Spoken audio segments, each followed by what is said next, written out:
د هیواد 30 ولایتونو ته تازه او نوی خبرداری. د افغان نیوز قدرمنو لیدونکو ستړي مه شئ، وخت مو بخیر.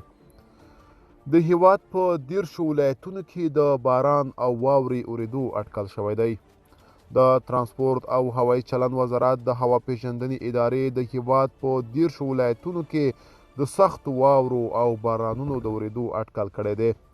د دې ادارې په خبرپاڼه کې راغلي چې د دغو ورښتونو امکان نن او سبا په بدخشان، تخار، کندوز، بلخ، پروان، بغلان، پنجشیر، کاپیسا، کابل، لوګر، پکتیا، نورستان، لغمان، ننګرهار، خوست، پکتیکا، زابل، کندهار، هلمند، ارزګان، دایکنډي، هرات، غور، فراه، بادغیس، سرپل، بامیان، میدان وردګ، غزني او سمنګانو کې امکان لري.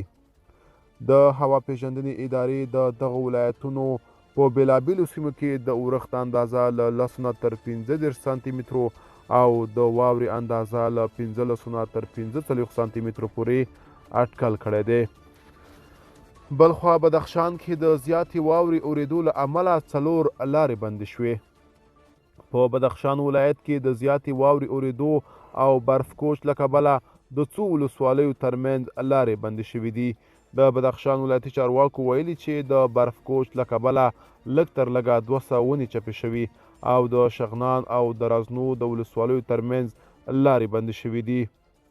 د بدخشان په شان د افغانستان په غرنیو ولایتونو کې عموما د واورو له ورېدو وروسته برفکوچونه راځي او لارې بندیږي.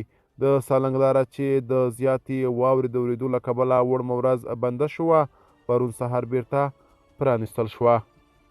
ملګرو، دا به زموږ چمتو شوې ویډیو. که تاسو هم د ویډیو په اړه څه نظر لرئ په کومنټ کې ولیکئ. تر بیا ښه وخت، ښې چارې.